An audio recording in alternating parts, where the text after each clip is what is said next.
Physicist Wolfgang Pauli once spoke of two limiting conceptions, both of which have been extraordinarily fruitful in the history of human thought, although no genuine reality corresponds to them.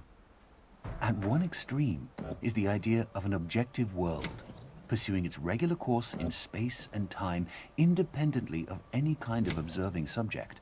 Between these two limiting conceptions, we should maintain the tension resulting from these two opposites. Werner Heisenberg, 1974.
The physicist Wolfgang Pauli once spoke